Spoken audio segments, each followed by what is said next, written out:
Hey y'all, it's me, Dr. Smina Rahman, Gyno Girl. I'm so excited today to bring you guys another episode of Gyno Girl Presents Sex, Drugs, and Hormones. Today I have a very special guest, and I'm excited for you to hear from her, Dr. Debby Herbenick. She is an amazing researcher and clinician. She is a Provost Professor at the Indiana University School of Public Health in Bloomington, Indiana. She's a director of the Center for Sexual Health Promotion and an ASEX certified sexuality educator. Her new book, Yes, Your Kid: What Parents Need to Know About Today's Teens and Sex, is an amazing book. I really recommend it. See, I have it right here, and I've been reading it and taking notes extensively. She's amazing. She's done a lot of research. A lot of what you hear quoted in the literature is from her research that focuses on women's sexual health, on population-based research, which is very important to understand how sexual behaviors are around the country.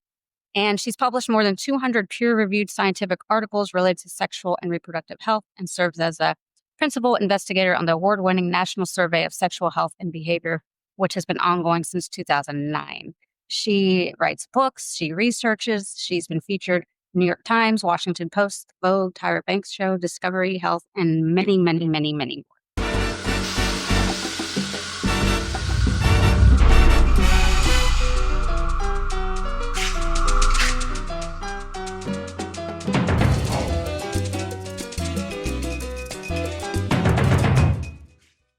So thank you, Dr. Herbenick, for being with us today. Very happy to be here. Thank you for having me. Yes. So, it's interesting. I met Dr. Herbenick at the International Society for the Study of Women's Sexual Health Conference. You guys hear me talk about ISWISH all the time, as I'm on the board and I've been a prominent member for many years. And we had her come last year. I'm on the research committee. We wanted to talk about rough sex and practices. And she kind of blew my mind. Her and Dr. I can't remember Dr. his Kawada. name. Mm-hmm. Kawada, yes. Yeah. They kind of, we went into a whole discussion on BDSM and rough sex practices, and she presented her research on what's happening in the world of rough sex and how it impacts your overall health. So we're going to get into all that today, but thank you, Debbie, for all the amazing work that you do. That's really been so helpful for us as clinicians and as parents and everything. So I want to first thank you. But can you tell me like how you kind of came about wanting to study sexual health? I think most of us have some propelling force. Like, I grew up in the South and my parents were immigrants and never talked about sex in front of me ever. And so I had to learn everything on my own. And so, I don't know if what journey brought you into the realm of sexual health. Yeah. I think like many people, came to study sexuality and care about sex education so passionately because nobody did talk to me about it growing up. And so, I'm a third generation American. But that conservative immigrant, lines on both sides of the family, different cultures, but like sort of British and Irish on one side and Czech on the other side, but nobody was talking about sexuality. And so, conservative Catholic families. And I think my parents would have wanted to, and I think they tried to do better than their parents did. But at the same time, it was difficult for them. So I didn't get good puberty talks growing up. My school did the very limited kind of puberty video that many, fifth or sixth graders get. That doesn't really say enough. Yeah. And so when I graduated college, I was looking for a job, and I sort of graduated a bit early in December, and found a job that I could do just for a few months before I started graduate school. And that job ended up being as a research assistant for studies on sexuality, and specifically on child and adolescent development. So the participants were adults, but they were reflecting on their own childhood and adolescence. And, the messages they got about sexuality, the family or school education, their own behaviors and development. And I realized through that project that I was just around all these people who were sexuality researchers and educators who knew so much. It became very clear to me how little I knew, and that there were ways of learning more, right? That I could study it, I could learn, and I could make a career out of fulfilling or meeting that curiosity that I had about what people were doing and how they felt about it. And so I've had a 25-year career in sex research so far. That's wonderful. Because I know we always quote some of your earlier data on like orgasms and how patients or women orgasm, um, and Mhm. some of that earlier data with just regards to like sexual behavior and the response cycle.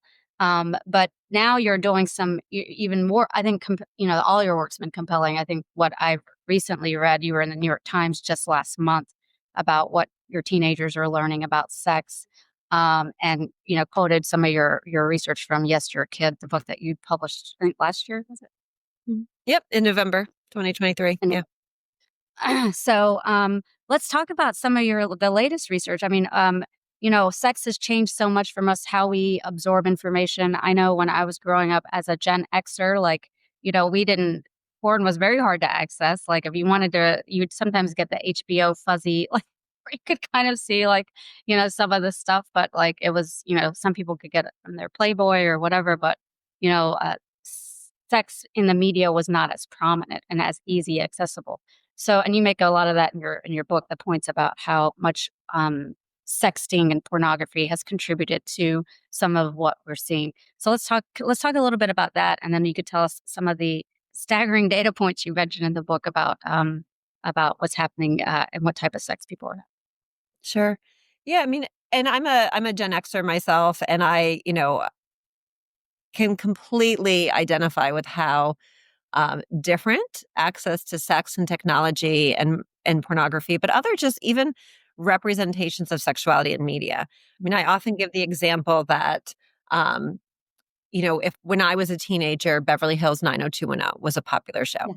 Yeah, And my parents didn't watch it, but I watched it. My friends watched it, and if I was watching it, I had to turn it on, on a TV in the house. And so, even if my parents weren't watching it, they could overhear what was yeah, happening. There was no private, tablet device or phone that I could watch it on. So my media use was somewhat apparent, within the family. And so parents had more access to step into the conversation. And I think here, what we see is that a lot of the media that young people are seeing is on Twitter, it's on TikTok videos. And even if you're following your kid on Twitter or TikTok or other social media that they're at, you're not necessarily seeing what they see. So, everything, of course, like the media that we get fed is based on our viewing patterns and various algorithms of the tech companies. So parents may not realize there's so much on TikTok that's really about like rough sex and choking and various kinds of topics, drugs, whatever the case is. And they may just be seeing like fun dances on TikTok and yeah. thinking that's a lot of what TikTok is. And they love when their kids send them TikTok dances and stuff. So they may not see this other side. And so I think, not only is all of this out there and represented in the media, but many parents and educators just aren't fully aware of, the depth and breadth of what, tweens and teens may have access to. And that exposure and what it represents to them Mhm. about sex, I think is very prominent. Let's talk about some of your research and some of the statistics around rough sex and how it's much more common now. I think, and you can correct me. I think you had quoted that maybe 2/3 or 67% of women, and you can verify the age range, but had I think they were college age women who had been choked during sexual intercourse. And it's that common. I mean, it was really shocking to hear this actually.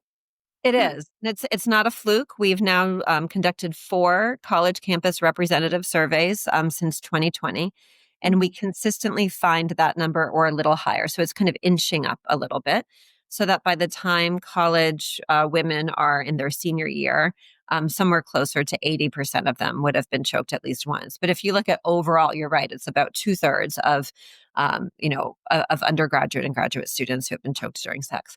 And it's not just a college student phenomenon. So nationwide, we see that 35% of women between the ages of 18 and 24 were choked during their most recent sexual event.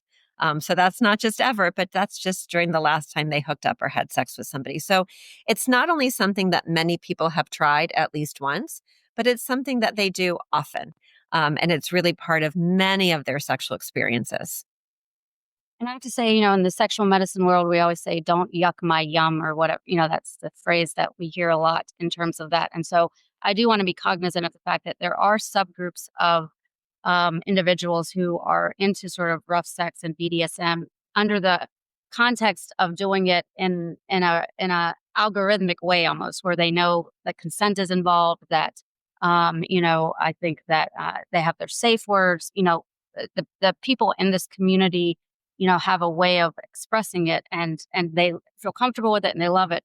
I think our concern around that is like, is this the exposure you're getting from popular culture, and this is what you think is the norm, and what that can cumulatively, what happens when it accumulates, right? So I think any kind of asphyxiation, lack of oxygenation to your brain over time, you know, it's I think the doctor that came to Ishwish, and I forgot his name again, Doctor Yeah, Dr. K. Kawada. Kiko. Yeah, so he's one of your colleagues. I think he was mentioned in your book as well, and he also came to Ishwish to talk about, we talk about the encephalopathies that football players have, and that that are getting recurrent concussions, and how that develops over time from recurrent asphyxiation. And the analogy that he made was like the same that can happen to people that get choked recurrently as well, right? And can you talk a little bit more about that data?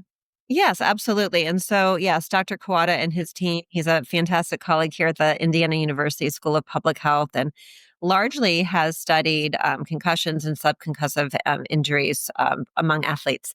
And so he was so generous to lend his expertise here. But what he and his team did was invite groups of women into his lab to undergo brain scans and also to have blood draws to look at blood biomarkers to show how the brain is responding to, in this case, the experience of being choked or strangled during sex.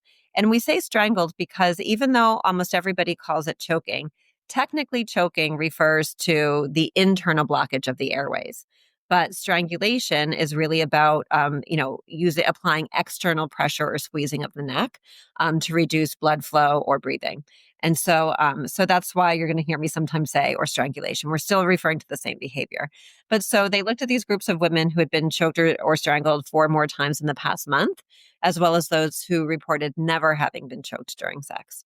And they found, several differences between them. One of the ones that has always stuck out to me was these working memory tasks that they asked the women to do while they were in the brain scanner. And they found that both groups of these, otherwise young, healthy, college or graduate student women were able to arrive at the correct answers. However, it was the group that had been choked or strangled recently in the past month that it took them longer to arrive at the correct answers, and they had to recruit more of the areas of their brain. So, as he often describes it, their brains demonstrated, there's some sense that their brains are less efficient than the groups of women who had never been choked during sex. So that's certainly concerning. Certainly more work needs to be done, and we're planning to do more work, and we hope other people get inspired and want to look at this area as well. But it's an important first step in understanding the extent to which there may be some cumulative impact on the brain. Right. And I think, the importance of understanding that if you do participate in this practice, how it can have a potentially long-term effect on you, that it's Yeah. not as benign as just, enjoyable sex. What is it when you talk to these individuals in these surveys? What is it that they find so compelling about choking? Like, what is the reason that most people, other than, what they see in pornographic videos or they hear on songs or whatever, like, what is it that you think that most of them are saying that why they want to have it done? Or Yeah, there's a diversity of reasons. And as you mentioned, there is a subset, it's actually a very small subset that is into asphyxiation or choking or strangulation. There's different kinds of asphyxiation as Mhm. part of kink and BDSM communities. And so reasons for wanting to do it in that capacity can be really different than in the mainstream culture, where in mainstream culture, many people say, oh, it seems kinky or adventurous, or that's just how sex is and so on. And it's kind of an expected part of sex. And so there's not necessarily a real, reason for wanting to do it other than kind of identity or what you think sex is supposed to be like. And so I think one of the real challenges with that is that, again, many of those individuals have not really looked into it that much. may not know much about the risks, may not even really be asking their partner about choking them before actually doing it. So they might put a hand on their neck and then say, "Is this okay?" Like while their hand is still on the neck, which doesn't always give a lot of opportunity for somebody to like think about it and decide. They may feel pressured or coerced. Um, some people do talk about wanting to do it for the effects of low levels of oxygen in their body. So some people do experience the known effects of euphoric sensations, or kind of sometimes they'll describe it feeling like cloudy headed. Or they might like another aspect of it, which is they kind of they come down a little bit while they're being choked and their oxygen levels are low. But then when they reoxygenate, the pressure comes off and they get their oxygen back, they feel a burst of energy. And so some people like that part of it. So there, and for others, it's about, power and control and trust and feeling like, it's exciting and connecting, that their partner trusts them enough to let them choke them. So the reasons vary, but it's definitely a new era with this many people engaging in this higher risk sexual practice. And where does consent fall into this? I know that you've done some work on, how many people actually verbally consent, or this is something that was discussed. Like you said, sometimes it happens in the heat of the moment. But I know you've done some research around consent as well, because that's a critical element here, is really that this is a mutual, benefit for both parties, right? So, talk to us a little bit about what you've learned about consent when it comes to these this age group. Yeah, when we got into this research and started conducting interviews with people, we were very curious what consent was looking like, because again, we knew, being in public health, that this was a higher risk sexual practices. So we thought that perhaps people would be going through more careful or explicit consent, talking about it rather than just assuming. And that wasn't the case. Sometimes people had talked about it. Sometimes they talked about it just once, in the sense of getting together and kind of making a list, or just talking through what would the things be that you would be open to, what would you like to try. But they wouldn't necessarily talk about choking again, and they might just do it a few weeks later without bringing it up again, or without any detail, right? So people don't usually talk about the intensity, or how light or how hard or for how long. And that can really matter. So sometimes some people want to be choked. They may ask to be choked, but they did not expect that somebody was going to choke them to the point of unconsciousness. And so, so people don't always, in fact, they usually don't negotiate the details of choking, or they might be fine being choked with hands, but be very upset about being choked with a belt or some other kind of ligature, without any communication or consent. And the ligature is a higher risk form of choking. And so, so we found that some people describe engaging in really no verbal or verbal communication about it, but they just say that they rely on the vibe or the energy in the room, which is true for some other kinds of sex too. But again, we thought maybe with this higher risk form, there would be more communication. So there's a whole lot of lack of communication, or lack of detailed communication. And what we are seeing, and we hear from college campuses, I regularly hear from people in Title IX offices and sexual violence prevention folks and legal systems, who see these cases very often where people have agreed to hook up, or have sex. They've consented to that, and that part is fine. But what they didn't consent to was either being choked or hit or smothered or something else, or they didn't consent to the level or the degree of being choked that ended up happening. Mm. That's very surprising, actually. And I know you mentioned, even, that some in the book also, how when discussing with some of the college kids about sexual assault, and having some, I think, some lawyers, come talk about these Mhm. cases, how that actually like opened up some of their minds. Like they're like, oh, this is like, I'm teetering on this sexual assault thing. Can you speak to some of the involvement of your other authors in your book? Yeah, I was so fortunate to have Susan Stone and Christina Supler join in as contributors to Yes Your Kid, and they are two attorneys who see cases around sexual misconduct and sexual assault all the time.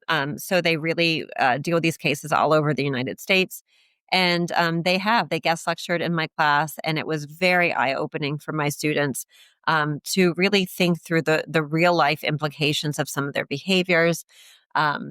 Anything from from learning that, for example, it can be intimidating to, stand between somebody and the door, right? Or to lock the door and stuff, and that somebody might feel trapped. Like some of them hadn't really thought through those power dynamics and that those can be seen as pressuring or pressuring somebody or coercing or kind of be intimidating, to needing to talk, or needing to talk more than just text. So many young people find it so much easier to talk with a partner or a potential partner about what they're into over text. And that makes a lot of sense. A lot of people feel more comfortable having those digital conversations. But what's so important, and what Christina and Susan said, they had seen in so many of their cases, is that that's where the conversation not just started, but ended for too many of them. And so in Yes, Your Kid, for example, we talked about the importance of really making sure once you're physically in the same place, that you again check in with what you feel like doing with each other that day and and again, how it feels and what you want to do and what limits or boundaries might be, or if something is higher risk, safe words or safe gestures that you might use, but not just relying on text or message conversations. Yeah, absolutely. And I think that's one of the biggest things that's changed for us Gen Xers, right? Is that, there used to be so much accountability when it came to like meeting people and dating, and because it was always face to face, or you knew some of their friends or family members, and it was something that um, there's just that human sort of value of being around somebody and speaking to them in person, where you can see how what you say affects them, right? Versus like, I'm just going to text you to f off and like whatever, and they don't know how it affects them because they don't see that communication. And I think that's changed that's changed the dating world. That's changed how how people find people to marry all the time. And I feel like that, and you could say this as a whole, that how social media, how these devices have affected relationships in general, right? But I think it's really had a dramatic impact on sexual relationships. Mhm. Absolutely, it has. And so it's very important again to think about like those real life conversations, and how much they matter for consent, for seeing how, people's reaction to you, and treating them as human beings and not just words on a screen. Right, because we all know, I mean, all of us have some social media presence, and it's very easy for someone to troll you and tell you that X, Y, or Z. And you just have to be like, okay, I'm a human being. Like, you need to Mhm. realize that. Um, yeah, and I also like the chapter that you did on, individuals that are on the spectrum. That was Yeah. very interesting because I don't feel like, and we had someone talk about this at Ishwish this year too, sex on the spectrum. So I like that you brought that up. Can you speak to a little bit about your chapter on that? Because I feel like, we do see, so many people that are neurodivergent, and they get they get, they're not as understood, and potentially communication becomes an issue for some of them. It But let's is. a little bit. Yeah, so I used to work with kids who are on the autism spectrum for quite a few years and really really loved that work. But at the time, there was almost no support for parents in terms of dealing with sexuality education or puberty education. So it's been an area of research that's really grown over the years, and there's a lot more educational programs. We also have many more autistic students on college campuses than we used to, and at least who feel comfortable, talking about that. We have more support on our college campuses in terms of like student accessibility offices. So we do have more autistic students. So that's also changed the dynamics of my classroom. I have many more students who tell me that they're autistic, who may talk about some of the challenges that they experience in their sexual life. And we've had more autistic students as part of our research studies who share about their needs, their curiosities, communication issues. And in the realm of, both just sort of general sexuality and connecting to my work on rough sex, one of the things that's been so interesting to me and we've seen emerge in the research is so many more, young autistic adults who talk about having interests in kink and BDSM, and for different reasons. And sometimes it's related to social interactions and communication, and really really appreciating the principles that are often part of BDSM or kink communities around having explicit negotiation and conversation, because then you're not relying on kind of these unwritten nonverbal cues that so many, of people in society go by, because things are laid out so they can really appreciate that there's going to be a lot of communication, and it will be clear to them and to other people. Sometimes people who are autistic also really appreciate and enjoy a lot of the sensory issues that are, again, very openly available, and people talk about a much broader range of like the sex menu, if you will, in kink and BDSM communities. So they might say like, oh, I really want some like sensory deprivation, or actually I really want harder impact. And here's people who are open to lots of possibilities.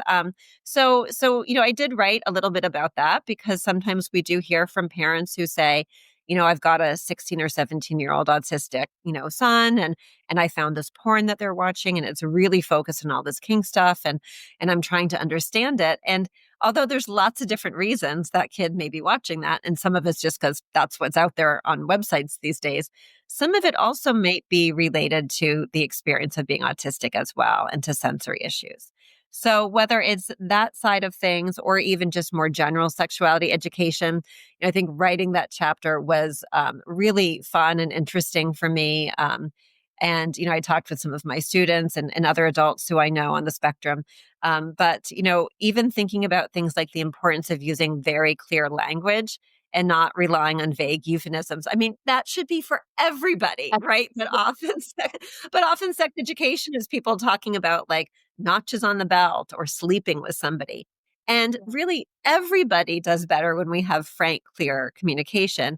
But that is especially important for autistic kids and tweens and teens, who really, really need to not be guessing what people mean, by kind of, sort of beating around the bush with their language. Yeah. I love that you did that, because it is so much more common, and it's probably not talked about as much as it should be in terms of like how patients or parents or anyone that is neurodivergent, like how do you sort of help navigate sexuality for them, and we know there's a big spectrum, and so it can vary in terms of what you need and what they need. But I love that you incorporated that, because I think that that is often missed by a lot of people who talk about sexual education. Yeah. Um, and you also talk a little bit about sexting, and how that looks in terms of people that how that can impact relationships. I feel like that is something that is can get people into a lot of trouble when I think that do you want to talk a little bit about what you found out about just sexting in general? Yeah. And I think to take a step back, I would say really just about taking and sharing nudes. And so, we Gen Xers often call it sexting. And as I mentioned in the book, young people just talk about like nudes and stuff like Nude, that. yeah. So, but I still lean on the language of sexting as well, because of, my generation. But and of course, and I mentioned taking and sharing of nudes too, because it's I think it's bigger than just sexting and sharing text and messages.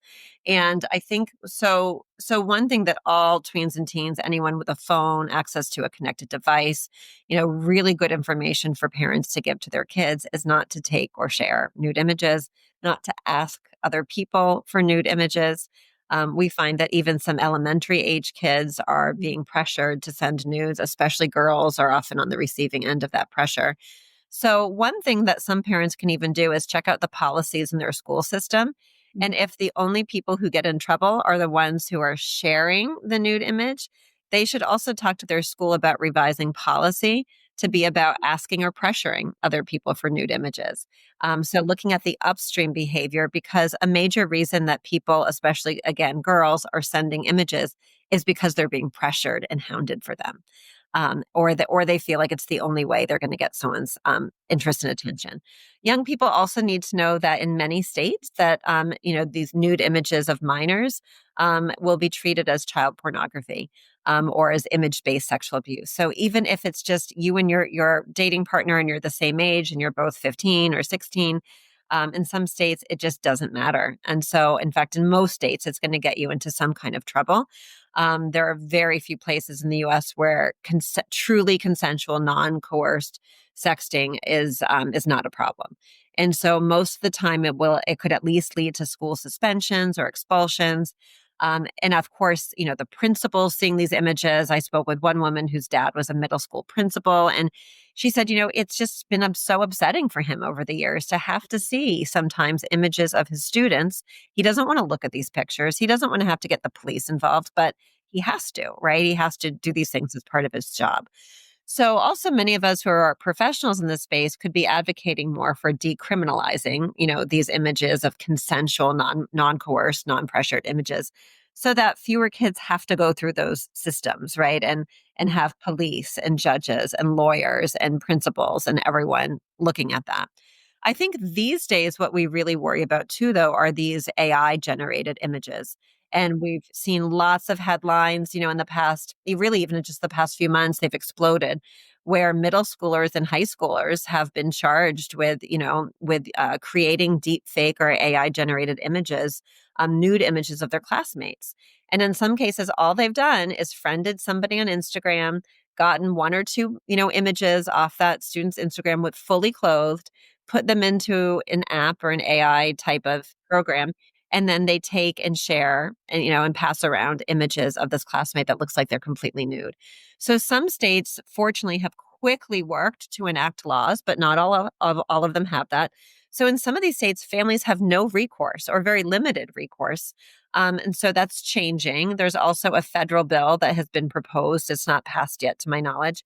But again, as technology keeps changing, we need to be aware of this. And so for parents with tweens and teens, they need to know not only don't take or send, nude images, but don't make them of other people. And talk with them about what that could do to somebody else. And you don't want to hurt your friends. You don't want to, be seen as the creepy person at school who's doing this. And you don't want to get our family in trouble and have to pay thousands of dollars in legal fees and all of these other things. So really just, I would say and it's not to scare anyway, as I say throughout, yes, your kid, I'm not trying to scare you, but I am trying to prepare you.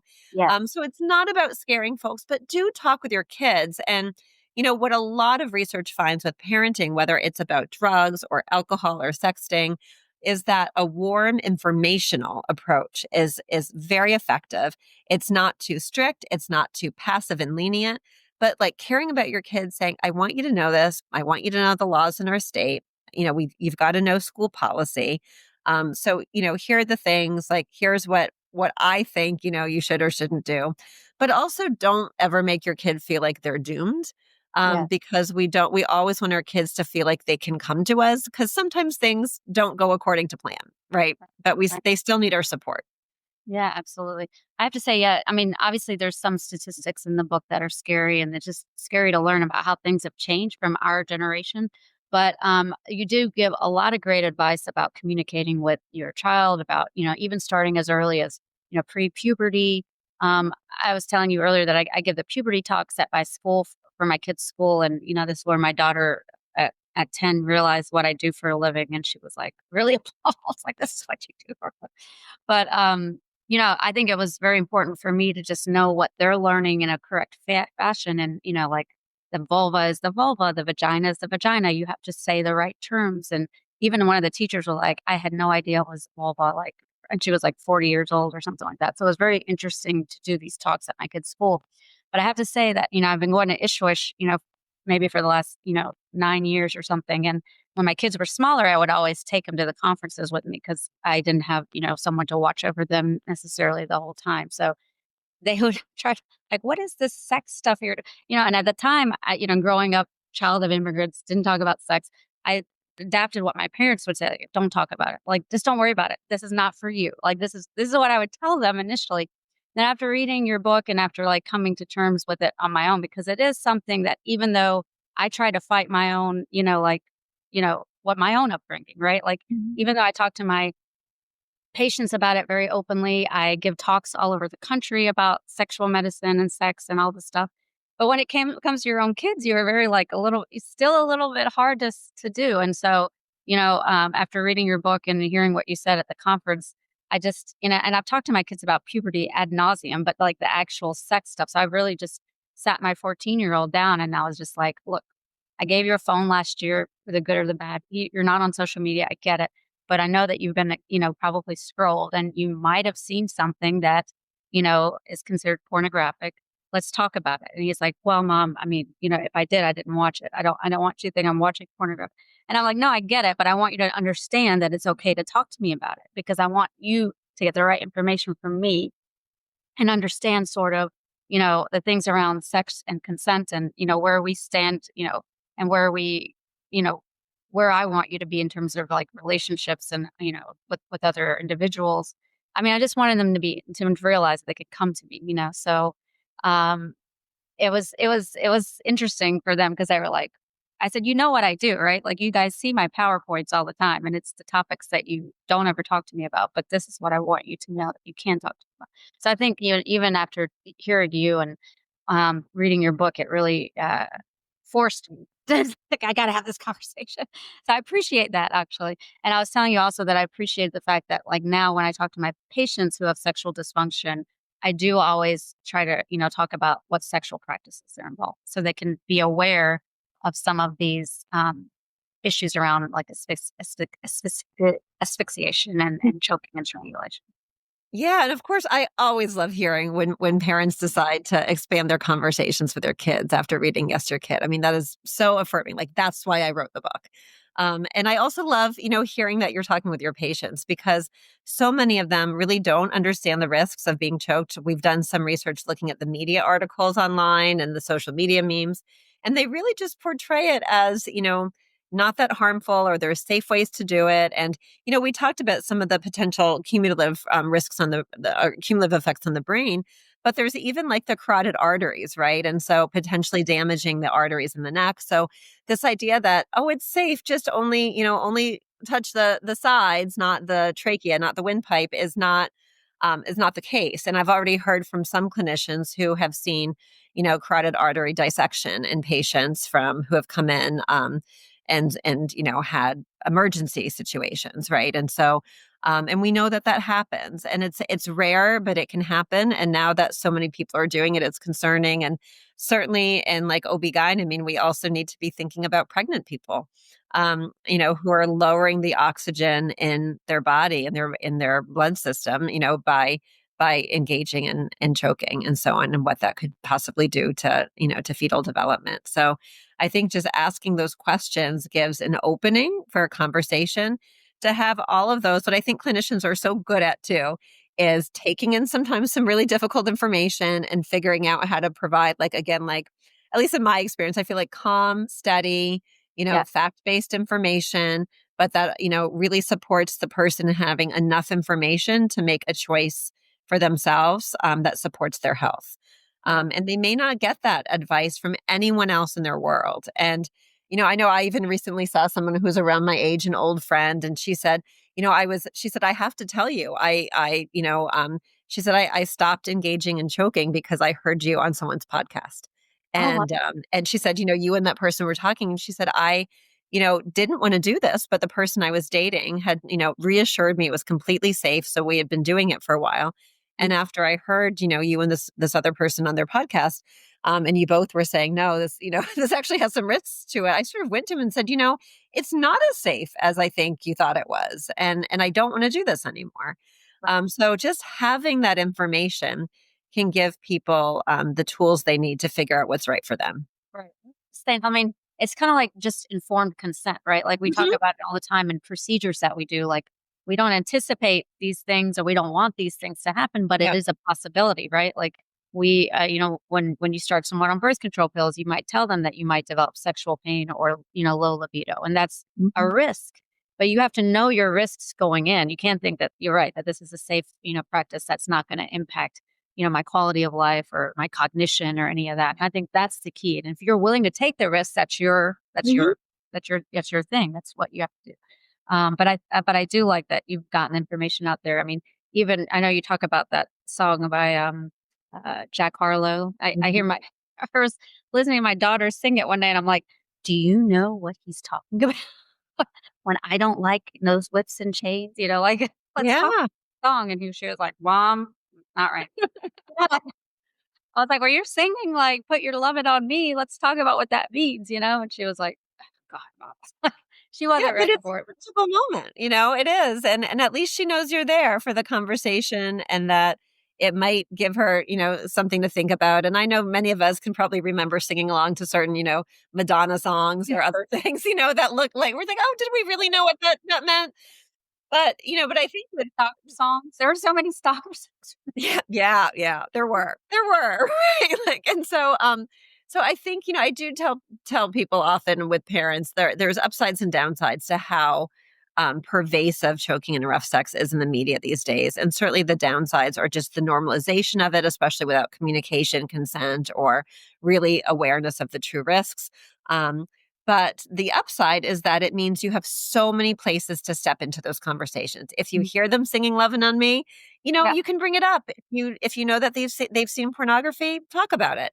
So I mean, you have options. You have a lot of ways in, other than just kind of a random awkward sit down. It's you can connect with your kids over the media. You can sing with them and then they just get really disturbed by the fact that you're singing the song. Yeah, if you really don't want them to like that song, just sing with them. Okay, great.